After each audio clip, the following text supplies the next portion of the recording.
আজকে বাংলাদেশ ব্যাংকের সামনে স্মারকলিপি প্রদান অনুষ্ঠানে সম্মানিত বিক্ষুব্ধ গ্রাহকবৃন্দ, আমরা আজকে বলতে চাই, এই বাংলাদেশ ব্যাংকের একজন মুখপাত্র বলেছিলেন যে রাস্তার আন্দোলন দিয়ে আমাদের চেয়ারম্যানকে পদত্যাগ করানো যাবে না, কিন্তু আমরা দেখছি যে আজকে তাদের সেই কথা কিন্তু তারা রাখতে পারেনি। এর কারণ হচ্ছে গ্রাহক ফোরাম সম্পর্কে তাদের কোনো ধারণাই ছিল না, আর এখন সেই গ্রাহক ফোরাম যে কাজগুলি করেছে, তারা বিতর্কিত ব্যাংক ডাকাত লুটেরা জুবাইদুর রহমানকে এখানে নিয়োগ দিয়েছিলেন। আমরা জুবাইদুর রহমানকে পদত্যাগ করাতে বাধ্য করেছিলাম। সম্মানিত গ্রাহকবৃন্দ, এস আলমের প্রেতাত্মা খুরশিদ আলমকে দায়িত্ব দিয়েছে।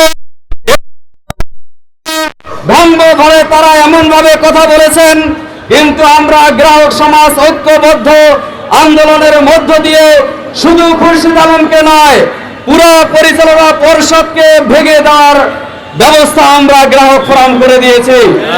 তবে আজকে আমরা অনেক ষড়যন্ত্র দেখতে পাই, আমরা অনেক দূরভিসন্ধিমূলক কথাবার্তা শুনতে পাই। আমরা শুনছি এখনো নাকি এই ব্যাংকের এমডি চেয়ারম্যান হওয়ার জন্য তারা সরকারের বিভিন্ন দপ্তরে যোগাযোগ করছে।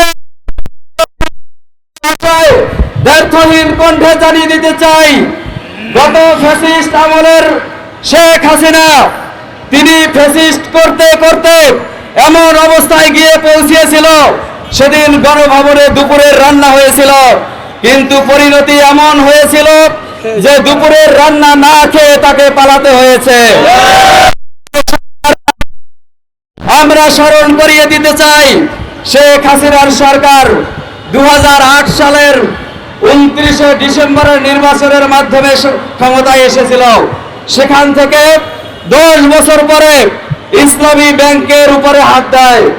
এস আলমের মাধ্যমে 2017 সালে ইসলামী ব্যাংককে তারা দখল করায় নেওয়ার চেষ্টা করে, কিন্তু আমরা দেখতে পাই এই 90 স্বৈরাচার 90 ফ্যাসিস্ট হয়ে ওঠার এই যে সরকার, তারা মাত্র 3 মাসের ব্যবধানে ইসলামী ব্যাংকের মতো একটি আর্থিক প্রতিষ্ঠানে তারা এস আলমের মাধ্যমে এই ব্যাংকে দখল করার চেষ্টা করে। সম্মানিত গ্রাহকবৃন্দ, আমরা এই গ্রাহক ফোরাম আমরা ঐক্যবদ্ধ আছি বিধায় এই সরকার এস আলম এবং তাদের প্রেতাত্মাদের দিয়ে এখন পর্যন্ত ইসলামী ব্যাংকে দখল করতে পারেনি। আমরা এই গ্রাহক ফোরাম বলেছিলাম, বারবার সতর্ক করেছিলাম যে জুবাইদুর রহমান এবং বিশেষ করে খুরশিদ আলম তিনি যদি এই ইসলামী ব্যাংকের চেয়ারে বসতে চান, তাহলে 3 কোটি গ্রাহকের রক্তের উপর দিয়ে চেয়ারে বসতে হবে। আমরা আমাদের কথা রেখেছি, তারা কিন্তু বসতে পারে নাই। আমরা দেখেছি 1 তারিখে আমাদের সাধারণ গ্রাহকদের উপর হামলা করা হয়েছে স্বরাষ্ট্রমন্ত্রীর নির্দেশে। সেদিন পুলিশ যে নির্মমভাবে আমাদেরকে নির্দয়ভাবে আমাদেরকে পিটিয়ে আহত করেছে, আমরা আজকের এই প্রোগ্রাম থেকে আমরা অনুষ্ঠান থেকে সরকারের কাছে দাবি জানাই, ওই সমস্ত দুষ্কৃতিকারী পুলিশদের বিচারের আওতায় আনতে হবে। সম্মানিত গ্রাহকবৃন্দ, আমরা বলতে চাই, গত 9 জুন আমাদের মহিলা গ্রাহকরা যখন আন্দোলনে ব্যাপকভাবে সামিল হয়েছিলেন, সেদিন সরকারের একটি মহল অত্যন্ত ষড়যন্ত্রমূলক এবং আমি বলবো বিশেষ করে কিছু হলুদ মিডিয়া সেদিন মহিলাদেরকে বিতর্কিত করার চেষ্টা করেছিলেন।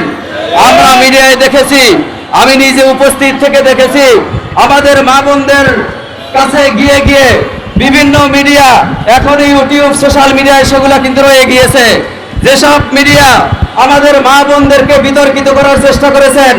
আপনারা বলেছেন এটি জামাত ইসলামীর ব্যাংক, আপনারা জামাতের লোক, এই যে কথাগুলো বলে বিতর্ক করছেন। আমরা বলতে চাই, আওয়ামী লীগের যেসব লোকেরা ব্যাংক করেছে সেগুলা কি আওয়ামী লীগের ব্যাংক? এরপরে যারা বিএনপির নেতারা ব্যাংক করেছে, আমরা কি তাদেরকে বিএনপির ব্যাংক বলি? যদি আজকে আমাদের ইসলামী ব্যাংকে আপনি জামাত ইসলামীর ব্যাংক বলে আখ্যায়িত করেন, তাহলে আপনারা বিএনপির লোকেরা যেসব ব্যাংক করেছেন, আমরাও কিন্তু সেই সমস্ত ব্যাংকগুলোকে বিএনপির ব্যাংক বলে আখ্যায়িত করে আপনারা এই সরকারে থাকার যে চেষ্টা করেছেন, আপনারা কিন্তু এই যে দলাদলি করে ভাগাভাগি করে অর্থনীতির গুরুত্বপূর্ণ চাকা ব্যাংকিং সেক্টরকে যে ধ্বংস করার পায়তারা করছেন, আলটিমেট ক্ষতিটা কিন্তু বিরোধী দলের চেয়েও সরকারি দলেরই হবে। অতএব আপনাদের যদি শুভ বুদ্ধির উদয় হয়, তাহলে এই সমস্ত কথাবার্তা ভবিষ্যতে আর বলবেন না। আপনাদের মনে রাখা দরকার, 1983 সালে বাংলাদেশ তথা দক্ষিণ পূর্ব এশিয়ার প্রথম শরিয়ার ভিত্তিতে যে ব্যাংক হয়, সেটির নাম হচ্ছে ইসলামী ব্যাংক বাংলাদেশ।